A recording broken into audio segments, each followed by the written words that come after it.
Hello, hello. Welcome to the Global Citizen Therapy Podcast, the podcast for women of color who are daughters of immigrants to feel seen, heard, and validated. My name is Nancy Diaz, and I am a trauma-informed therapist, speaker, and your podcast host today. And now, let's jump into today's episode.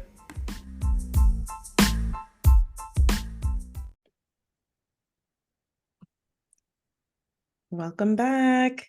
I'm so excited because I have found an amazing guest for today's episode, Carla Alejandra Holguin. I am so excited to have you join us. Thank you so much for taking the time. I would love for you to introduce yourself to some of our guests. And yeah, we'll dive into a little bit of your story. Hi everyone, I'm Carla Alejandra. I do have my own podcast, Café con Chocolate, where I talk about the bitter and sweet things, and I talk about my own healing journey. I am currently on the healing series in my podcast, and I'm excited to be here. Thank you. I'm excited to share my journey, what works for me, and what helps me in this chaotic, beautiful life. So thank you. I'm excited for this conversation. Yes, amazing. So we haven't done an episode like this in the past, but I am super excited to just chat with another daughter of immigrants about what your own healing journey has been like and yeah, and how it relates to all of us because I think so many of us are entering that amazing healing era and it's hard, but it's also exciting. And we were talking about that before we started recording about how it's so worth it. It's so hard, but so worth it. And there's just so many different ways of healing. So I think that's one of the things that I really wanted to get into. So Carla, do you mind telling the podcast listeners a little bit about your background, your upbringing, and yeah, we can go ahead and dive into it. All right. So I am from Chicago. I am both my parents are immigrants. My mom is from Mexico, Acapulco, and Guerrero, Acapulco, and my dad's from Medellin, Colombia. So I'm part Mexican and part Colombian born in Chicago. As well as I grew up very religious. So I am Catholic and I stayed away from religion, but I've come back to it knowing that I cannot do this on my own. But I've realized that this journey, if it wasn't for him, I'm not sure where I'd be, but that's where a lot of my healing began is with him and knowing him. But that's just my own personal journey. And growing up, I'm the youngest from my mom's side, but the only from my dad. And I kind of did whatever I wanted in some ways and kind of grew up, not kind of, I grew up in a kind of privileged by my Colombian side in a way where I was like the first grandchild. I was like the baby, so everybody loved me and I got a lot of love. But when you get a lot of love, there's comes a lot of stuff with it too. Some things that you saw growing up you didn't want to see, some things you kind of heard and kind of felt, and you just kind of like, what the hell? But appreciate them, but I don't talk to them. But that's topic we'll dive into later. But I really do appreciate everything I got taught and everything that I like learned from my great grandmother about my own religion. I still know the prayers from this day. Like it's crazy. And I was like, what, 4 or 5 years old, and to this day that is engraved in me.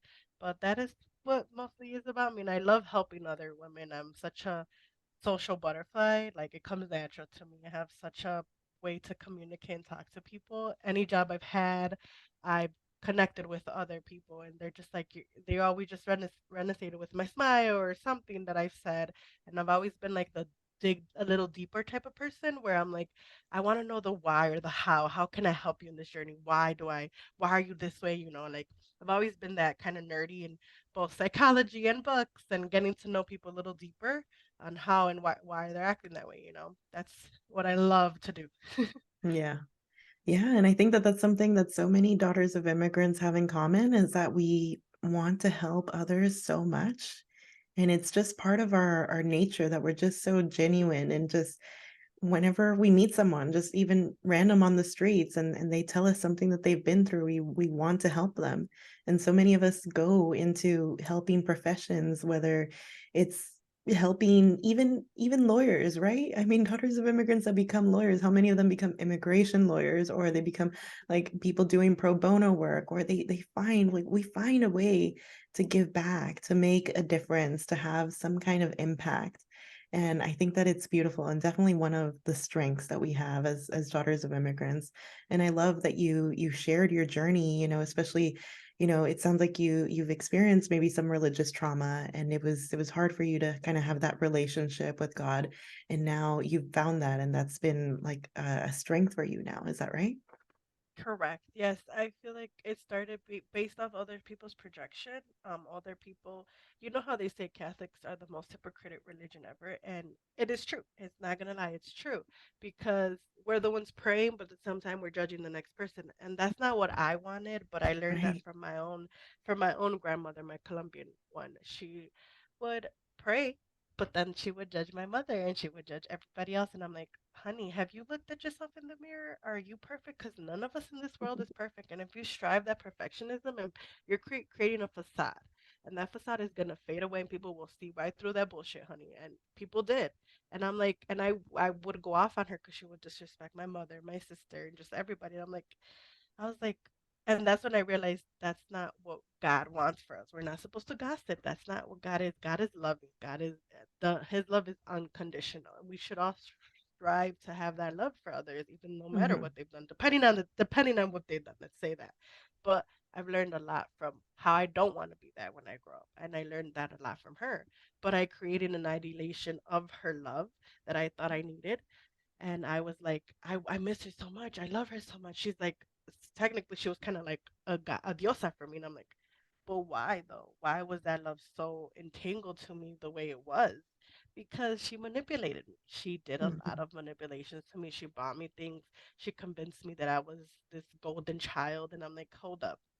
This was all what she created. She made me lie, be a manipulative person, and just kind of learn a lot of bad things from her. And now, as I started getting older, I was like, I don't think I loved her the way that I thought I did. I created a love that I thought I needed, but it wasn't that. And as I started getting older and going to therapy, I was like, why did I create this so much? Why did I need it? Why did I need her love or her approval?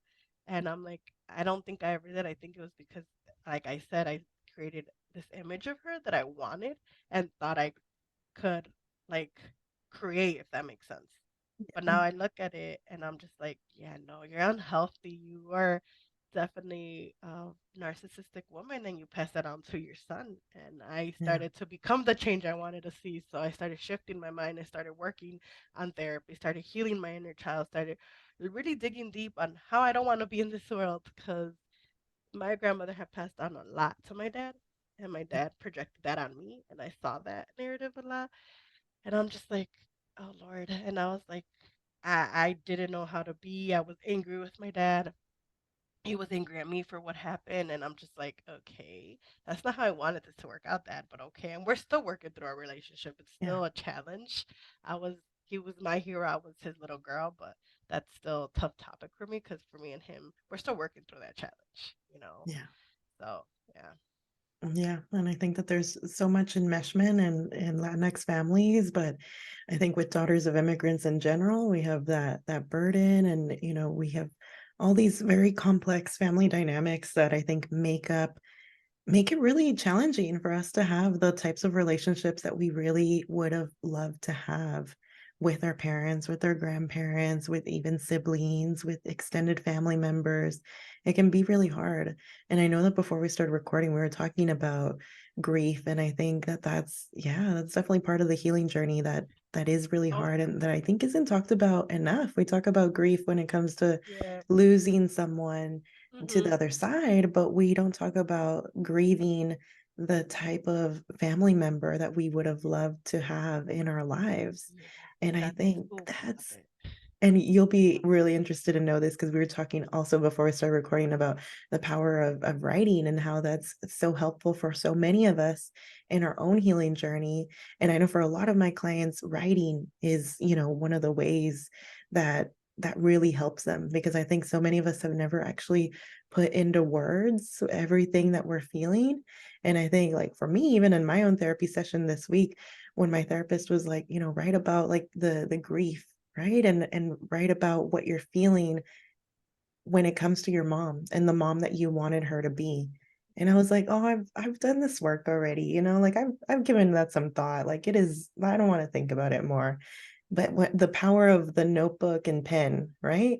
As soon as I Yeah. actually started writing it down, like it just all came out and the tears came out. And I was like, oh my God, like there's so much more to this. Like I thought I had already, like, yeah, no, I want her to, do this or I want her to do that. But then once I started writing the whole story, that whole narrative, started writing it almost like a book of like, this would have Mhm. been the perfect, like, fairy tale, like mother-daughter relationship. This is what our family would have looked like if she hadn't had this trauma or this other trauma, or my grandmother hadn't had this trauma. And it's Yeah. hard. It's really It hard is. to do this It is. work. Yeah. It is because I've noticed having the deep conversations with both my parents, and they're in their late 50s and or late 50s. So having this conversation with them and telling them, "Oh, why don't we go to therapy as a family?" My dad's like, "I don't need it," and I'm like, "You're the number one person who needs it, but Yeah. okay." Yeah. And then my mom is like, my mother's like, I'm scared to go to therapy because how do I even go through that?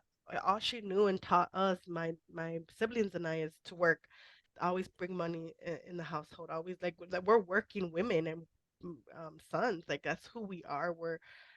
My mom created this like all we know is work. That's kind of our safety Yeah. thing, Survival mode. and Yeah. yeah, and like exactly, and my sister's healing as well, and I've been healing, and we're kind of like coming to terms about how they raised us, and we're like, are we okay? Or did we come out okay? We're all asking that, but I'm like, I don't. We are good. We're better than what we used to be, and I like to say Yeah. that I'm proud of where I am. I'm better than what I Yeah. used to be, Yeah. and You I'm should going be. more, and I'm digging deeper into my own being because sometimes I question a lot of things on my own journey because sometimes I'm like, am I in the right career? Am I doing this out of love or what? What am I doing this for? Who am I doing this for? I started digging a little deeper, and I'm like, I have a passion and I love to make a difference, but I'm like, how can I start doing it with certain things in my life? And I started, my mom actually said, you're making a difference by sharing your story, by talking about the uncomfortableness, by sharing it in your podcast. And I started crying because I was like, well, what? You're telling me this? And I started crying. I'm like, Yeah. and them telling me that they're proud of me by being Yeah. me and like actually surviving and thriving and actually becoming better and doing the work that they never thought I would be. Because if you known me back when I was 14 to 18, I was depressed. I was very depressed. And now to see me now, who I am now, I'm like, wow, that's a big growth right there. And I never Yeah. realized it. Because there's a phrase that I've heard from another podcaster. I forgot her name, but she says, you feel like you're not doing anything while you're healing, but that's when you're doing the most work, while you're doing nothing and just sitting still. And I think as women, we don't know what relaxation means. We don't know what Yeah. that means. We don't know how to Hmm. sit still. We're always on the go, keeping busy. And I think I started learning that um, this summer to just stand still and just be still. I was like, wow, this is nice. And Yeah. it's actually really good because that's where my creativity naturally comes out. My writing, like I'm working on a memoir, so I'm like, it just like perfectly just going. Exciting. I know I'm so excited. It's Excited. like ah! I love And I'm that. like I'm writing and it comes naturally. Like even though the memories that I've had hidden for some come out, they don't hurt. They don't hurt me as much as they used to. And I started writing and they actually bring me good. They actually become memories that I've stored in my body because I was scared. But Yeah. when I come face to face and confront it, I was like, wow, this was not as scary as I thought. It's Yeah. more like I think I wanted to shun it because I thought it was scary, but as I started talking about it, reliving it, it's not as scary as I thought. I think my mind did such a great job protecting it, Yeah. and I was like, and that's what it does when we're in trauma. Our brain has such a way of protecting us because Right. we want to repress it. But when I started letting things go and letting it out, it started like I started like feeling like the burden is lifted. Like I felt like Yes. Exactly. and like I was like, wow, and like even with like getting intimate with God, He's even carrying all my burdens, and it's been such an emotional journey and such a profound one for me because I'm the one that carries everything on. I'm the one that fixes everything. I'm the Yeah. problem solver with my sister. We're just like, no, we gotta fix this. We gotta do this. We gotta do that. And I'm like, we don't gotta do nothing. We don't gotta fix. We just gotta listen and be there for them. We don't have to necessarily fix their problem, but be there for them in a Yes. different way. And And that is that's what I'm huge. learning to. And that's what I'm Hmm. learning to do because I'm usually the one helping, intervene, being the meddler. And I'm like, hold up, wait up.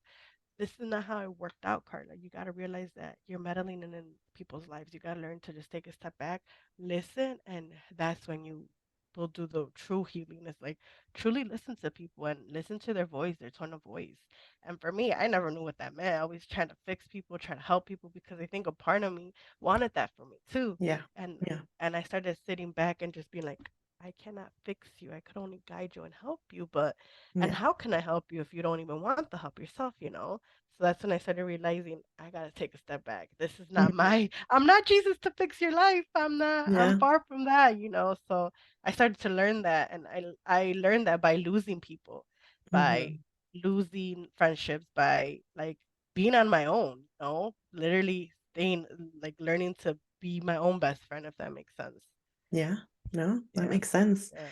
And I love that you shared that. And I think that that is so powerful. And I know that one of my clients just recently, we've kind of had that breakthrough in therapy where she's realized, like, I've always been the fixer, the problem solver, and I've Mhm. always had to be like the therapist for my mom and all the traumas and always try to do so much. And her actually learning that there's not anything that she can do, and she can't be Mhm. her mother's therapist. And so just her Mhm. taking that step back and Mhm. learning just to listen, just to hold space, but Mhm. not feel like she has to do something and fix the problem, that was Mhm. huge for her. And I know that it's made such a difference. And then the last time that she went back home to see her mom, she's like, wow, it makes such a difference. Like now I can actually enjoy our relationship for what it is without Mhm. this pressure to always be fixing and in problem solving mode and immediately jump into action whenever she's feeling hurt or sad, or because unfortunately our parents have been through so much trauma that they Mhm. they will feel sad sometimes. They will go through moments where they're triggered and things come up for them, and if they're not doing their own work and we're trying to do our own work and we're trying to be there for them and fix Mhm. their problems, it's so much and it's so heavy. And unfortunately, we've been used to doing this. I mean, so many daughters of immigrants have been parentified, and we're so used to being mini adults since we're really young. Mhm. And it's Oh yeah. hard. It's super hard to take a step back and just Mhm. let them live their lives and accept. Yeah. That was the other thing that I was journaling about. My therapist was like, journal about the type of mother, the type of family that you would have wanted to Yeah. have, but Mhm. also like, what can you accept? And I was like, well, Yeah. the question that comes up for me is like, well, I need to accept everything. You know what I mean? I'm like, what? Yeah. Yeah. Yeah. Yeah. I mean, it's a And process. And we were talking about that yeah. before we hit record. Like, this is a lifelong journey. And Yeah. It is. yeah, we It heal is. from one thing, and then there's, oh, wait, I forgot that this other thing happened to me too. Oh yeah. I am gonna heal from Yeah. that too. And I There's think no too, rush. like such a big thing is not only healing from what they've done to us, but what we've done. Because I Yes. was recently talking to someone. I'm like, I know I've been a villain in someone's story because I've been in such survivor mode Yeah. that I didn't know that things would come up when for me when comes up for like friendship or like intimate relationship. It's such a big thing for me because I've learned not to be as trustworthy. Even though Yeah. yes, I do trust, I learned that I gotta be cautious because not everybody has the best intentions. And I think I know that I messed up and Yeah. I've done a lot of things during survival mode that I'm not proud of. I've learned from it. I became a better friend. I've learned not to impulsively and be like a liar to people to impress them. Like I've learned that, but it was what I was taught as a kid, and Yeah. that's all I knew.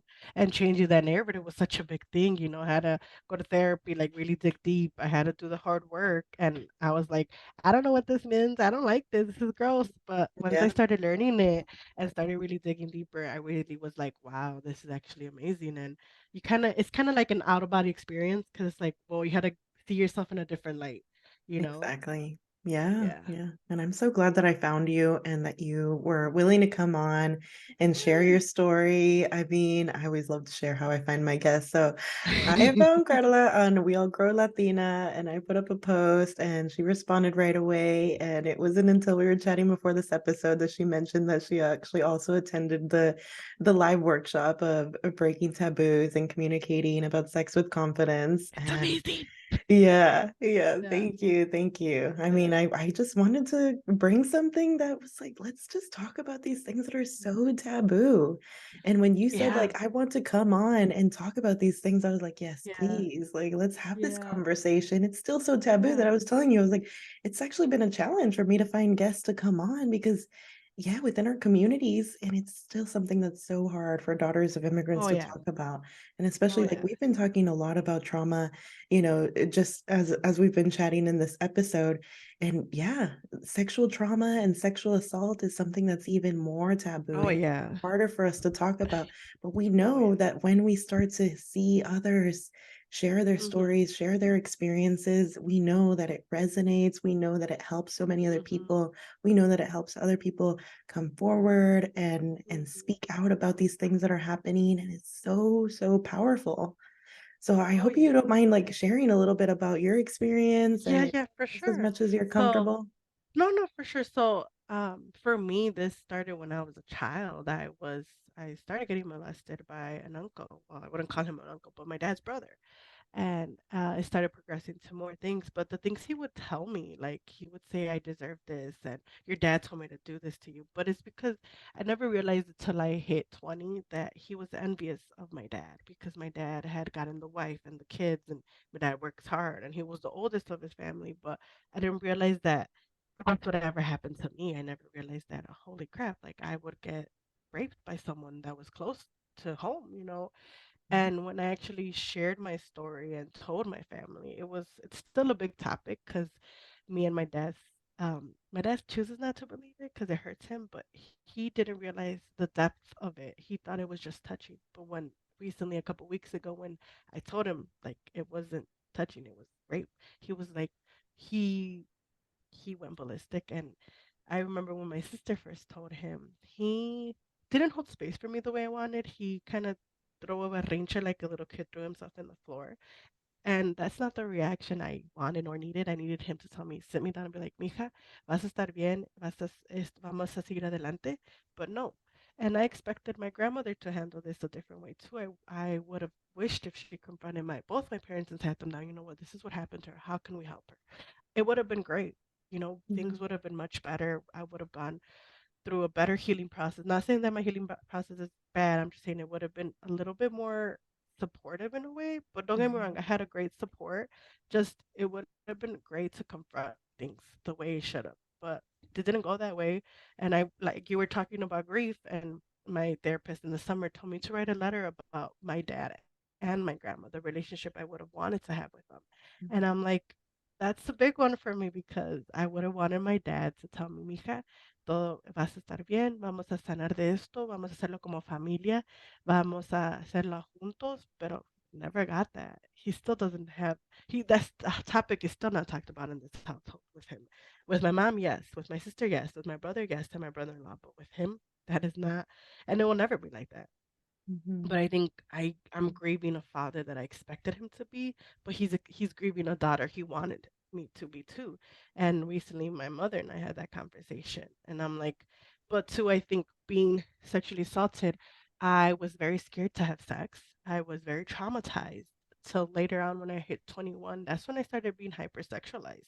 I started kind of avoiding my own feelings and kind of not kind of meeting men that were very, very chaotic and very toxic. And I started creating that again because that's the only way I felt safe. As messed up as it is, that's the only love I knew, if that makes sense. And yeah, I that makes I met sense. all of these through dating apps, and I kind of not kind of I knew that I this was wrong and shameful, but I was so traumatized and scared of having sex that gave myself up to these unworthy men. And now I think about it now, and as I'm 28, I'm like, what did I do? And my sister and my mom, we had a big discussion about that. They're like, it's because you felt dirty, you felt unsafe, and you felt like a monster. Instead of what happened to me made me feel like a monster, and I felt like I was the problem. Like I used to always say, why did I tempt him? And I'm like, hold up, I was a child. How could I tempt a grown ass adult? And Mhm, that's what, like, to this day, I will never get the closure I wanted, like saying, oh, I'm sorry this happened to you. till this day, I will never get that from that side of the family. And they still tell me a whole bunch of stuff. But I'm like, you know what? I know what happened. I know what my body went through. And because of that, was diagnosed with epilepsy. My body reacted really big. I had five that next year of when I was turned 12. So I know what happened, and no one could figure out why I had epilepsy. No one, they never said, it's hereditary, but my sister and my mom think it's because of the trauma that went through me. And Yeah. yeah, Stored and in our so bodies. yeah, and I think I repressed it for so long that I didn't communicate it. I kind of had it in me for a while, and when I finally did to tell somebody, I was in Catholic school. I remember I was Mm, 14 years old in Catholic school, and I told my sister. She was the first one to know, and when that happened, I still have flashbacks about it. Like the way I told her how I told her, she started crying. She's like, "What? No, it didn't happen. How?" And she felt so bad because she was the eldest, so she mm, felt like, "Wow." And like, I was I was angry towards my parents. I was angry at everybody. I was like, yeah. "You guys didn't protect me as you should have. You guys created this," and I was so mad. And now I finally understood. I was mad because it was my inner child who felt unsafe. And Yeah. to this day, I think a lot of in our culture there's still exists machismo, and I think that's such a big thing because we kind of don't, as women or even men, we don't really address this topic. Kind of just shun it like no, this didn't happen, nothing happened to her, she's fine, she's just going through life. But it's like no, address it, talk to your kids, talk to them, be like, is there something more going on that I need to know? Address it. Like you gotta really address it to the kids because kids are smarter than you think and they're resilient, but you really need to talk to them too because if Hmm. I would have told my parents sooner and my family sooner, I think it would have saved me a lot more from my own hurt. But two, I think it would have changed the dynamic a lot more.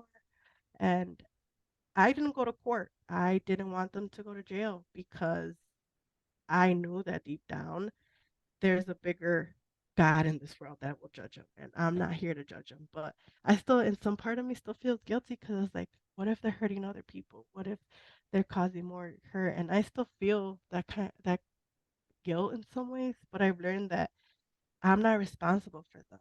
They're grown-ups. They know what they're doing. I felt so responsible for what happened to me that I was like, I was a child. How does a child take responsibility in that? That's a child. The child should Yeah. never be robbed of their innocence. And to this day, when I talk about it, it doesn't hurt me anymore as it used to. I would cry and hyperventilate. Now I regulate my emotions and work through it. I'm like, you know what happened to me? But even talking about it, it doesn't hurt.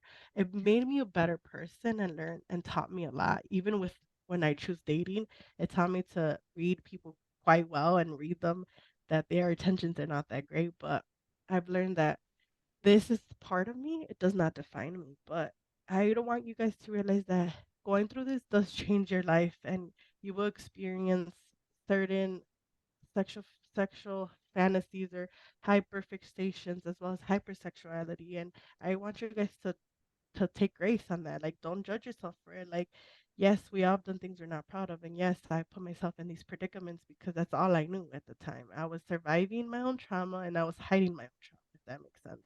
Yeah. And I chose a lot of unhealthy men because that was the only way I knew to kind of get out of my own trauma. And I'm not proud of it. And as I'm single now and been single for the past 6 years, I've learned that I want a healthy relationship. I want Yes. a man who means great to me, but as well as what cost of it, at like the expense of my own sanity, at the expense of him causing me trauma too. Like I've learned to coexist with it and learn to give myself forgiveness and to make amends with what happened and Mm, to of what I've done in that part too. Because I felt very judged by my father because he knew what was going on with me, but he judged me for he still judges me for it. He still says that P word, and I'm like, I started thinking, I'm like, and if I am, that's my business, right? Like, who are you to judge me? But I had to experiment my own sexuality in order for me to not be scared of of that, of what I've been Yeah. through, and honor and give it space, even if For you it to wasn't feel the healthiest. empowered in your Yeah, and body, feel safe in your body. correct. It's been part Hmm. of your healing, part of your It, process. hmm. Yeah. It has, and now that I took a vocation of like staying away from him for the past 2.5 years, I've learned a lot about myself. I learned about staying peace in my mind, staying peace in my area, but to honoring her, because to having sex is, it should be a beautiful thing and should be passionate, not Yeah. something that is forced, not something that gives you problems, not some. It should be passion and love. And I Yeah. learned that what I've been through changed a lot of my own sexuality because I was bisexual for a very long time in my life, and I got judged for that too. And I'm like, because growing Yeah. up Catholic, you can't have that. That's frowned upon. But I'm like, God doesn't judge you if you're whoever you are. If you don't harm anybody, then you're good. If Right. it doesn't, so that was a big thing for me. With my own sexuality, I'm just so finding glad what that it was. you've started to heal from that. Can I you am, tell us a little yeah. bit about what that process was like? You mentioned writing and you mentioned wanting to do, before we started recording these writing circles for other women that are also starting this healing journey. Tell us a little bit more about that because I love that you're I using this story, this pain to now want to help other people. I think that's so beautiful. Thank you, thank you. I appreciate that. I love that you said that. Thank you, thank you. I take honor in that. My own writing process began when I was depressed. That's what I did is write my own quotes, look up quotes that I love, and write. And I still have my notebook here with me. And I started looking back at it, and it just brings such a like nostalgia for me because even in my darkest moments, I use my writing and my quotes, and even me digging deeper to my own psyche of like, how can I do better? Even though I didn't want to do better at the time, I still found a way of like writing and letting it all on paper. And I still look at my like writing, and I was like, wow, mind you, I was like 12 and 13 and 14 writing this and grieving a whole bunch of stuff that I didn't even know what was going on. And my goal was always to have a circle where women could address either in a poem, in a phrase, in a saying, where they address their own healing process, whether you're a mom, whether you're divorced, Yeah. whatever journey you're on. I feel like take pride in write your own writing and honor it because we all have a way of making art in this world, whether that's writing, whether that's music, whether that's dancing, whether that's just creating something, and whether that's creating a child, you made art. Yeah. And I think many of us really don't honor that. We kind of, like I've stated before, we're always on the go, always keeping busy, doing something, cooking, cleaning, taking care of somebody. And that's the thing is we never honor our own selves. We never sit down with our own uncomfortableness and address it. And I would love as women and especially Latina women or people of immigrant and people of color is to actually sit down with our grieving process, with our own hurt, with our own uncomfortableness, Yeah. our own It's pain, and important. give it a space. Because I don't think having emotions is bad. I feel like if you're angry, it's because something triggered you. And if you're Exactly. feeling sad, something They're is all bothering valid. you. Yeah, Yeah. they all make sense. And sometimes Sometimes they make sense. Yeah. writing it out or speaking it to existence or talking it out loud to your ancestors, to the spirit realm, to whatever Yeah. you believe in, it makes sense. To me, I've gotten closer with my own ancestors and relatives that have passed on It's through beautiful. talk through talking to them. Like if they're Yeah. physically here, like writing a letter, like I I love that. I don't know, I feel closer with them now Yeah. that they're not here than them being here, if that makes sense. I know it probably doesn't, but for me it No, no, does. it does. Yeah. And I feel like it's like they're guiding me now and they're helping me become the better version and telling me and hugging me even tighter, be like, we're Yeah. here for you. Yeah. Whenever I feel alone, I'm truly not alone because I got my pets up there, I got my ancestors, I got a whole bunch of angels up Yes. there that Yes. are hugging me and telling me we got you. And sometimes when I do feel So like I miss beautiful. them, they give me a sign that they're there. But my healing process is basically praying and working through that and learning more about me, digging deeper and writing a lot. I ask myself a lot of questions and journal prompts that I look both online and through Yeah. Pinterest is I actually look there, but too I ask my own self, how is this serving me right now? Because Exactly. I would Yeah. I would people please a lot because of my own trauma. I learned to not people please and do things right by me Yeah. and learn to in a way be selfish, and because I owe that to myself. I always did everything for everybody, and I'm like, who does that for me? Who Only Yeah. my mom did that. And that's when I started learning to kind of, not kind of, I always say kind of a lot, to put myself in a better way. If I don't treat a pet like this or my nephews or nieces, then I shouldn't treat myself like that. Yeah. And I started giving myself grace and really working towards that because I would judge myself a lot because of the mistakes Amazing. I've done, because of the partners I've had that I gave Yeah. myself to. And now I started realizing I had to experiment that in order to face my own fear and to face my own trauma. And I'm not, like I said, I'm not proud of it, but I've learned and embraced it now, and it's part of me. It doesn't define me, Yeah. You've but learned not to judge yourself, and that's correct. amazing. It's hard, but Yeah. yeah, you've learned that that's just a Yeah. part of your process, and it's helped you get to where you are today. This beautiful, empowered woman. I'm so happy for you. I'm so proud of you, Thank and you so just wanting to much. help people. It's just so amazing, Yeah. and I'm so glad that we got to connect and we got to have this conversation. I'm sure that it's going to help so many people who are listening. I mean, these are topics that are just so taboo in our community, and Yeah, for sure. yeah, having these Yeah, conversations, I'm sure will help so many people. and I love that you're doing that, even all the way from Australia. I All the love way that. from Australia, exactly. Yeah, It I doesn't love that stop. because, right? And I think like now it's been such a like there's a phrase that one of the life coaches that said, we're the generation that is breaking the cycle. We're the Yes, generation that is healing. And I love that because we truly are. We're we the really ones are. that are we're the ones talking about these, having these spaces and having these podcasts because podcasts wasn't known back then. They're Yeah, like, and we're I able to love to reach see so that many for us. people. Yeah. Yeah, it's Mm-hmm. amazing. Yeah, you have And your it own podcast, you're sharing your own Yes, journeys, and yeah, correct. that's amazing. Yeah, so if you're listening and you haven't checked out Carla's podcast yet, Café con Chocolate, available on all podcasting platforms, and yeah, she's just doing amazing work and writing a Thank book you. and hopefully Yes, hosting in these the writer process. circles events. Yeah, Yes. yes. So exciting, so exciting. I'm so Thank glad that you. we Thank you. connected, that we found each other. You were able to come on. I mean, yeah, imagine if you hadn't started that whole healing journey, you wouldn't be here Yeah, today. And yes, correct. it's hard, Yeah, but and it's like so worth it, right? it Just, is. I think getting to know yourself in a deeper level is such a profound thing. And I'm gonna leave you with this. Healing is not linear. Healing no, is a continuous process. yes, You're always gonna hear from something or someone, and don't judge yourself for how you're healing. Give yourself honor and hug yourself and give yourself space. And if you're doing nothing, enjoy yourself doing nothing. Please don't yes, overwork it.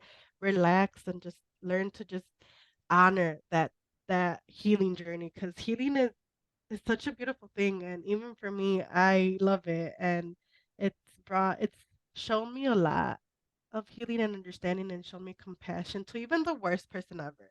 I've even said, I remember someone was yelling at me, and I'm like, I'm gonna pray for you in my mind. I was like, I'm gonna pray for you, but I don't know what's going on with you, but you must be going through something tough that you have to yell at me, that you don't even know me, and you have to let out all your problems. But just remember, I feel like the whole world is healing in different ways. The whole world should be healing, I should say, but like don't be hard on yourself. Do not take be gentle, show compassion. If you wouldn't yell at your kid yes, like that, your sister, your mother, don't do that to yourself. Be yes. gentle because it is a beautiful but hardcore journey. Yes, amazing. Thank you. Thank you for those words. And yes, I will make sure to drop the links to your podcast so that other people can check it out. And yeah, your socials so people can follow you. Do you want to share them here as well in case someone's listening? Yes, I my Instagram is Carla A Hogan HOGUIN 23, and that is my regular personal one, and then my podcast one is Cafe con Chocolate underscore podcast. And yeah, I'm excited for this whole healing series I'm doing. I'm excited Yes, for all of us just connecting and changing the way we're kind of doing things, like I how love we were that. raised and just being empowered. Like my phrase, I like to say, we are empowered and in harmony. That's what I love Yes, to say because we're here together. We're coexisting together. There's no envious. They're all trying to coexist together. So if you ever feel envious, exactly. you got to work on that, honey. Yes, yes, I Yeah. love that. All right. Well, thank you so much. And we'll Thank definitely you, keep in honey. touch. Yes. All right. Yes. Cuídate. Gracias. Gracias.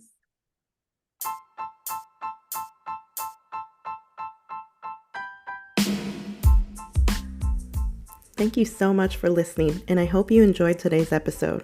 As always, I am here to be open, honest, and vulnerable with you because you are not alone. If you want to support this podcast, please make sure to leave a review so others can find it as well. If you're interested in working with me, you can find me at www.globalcitizentherapy.com.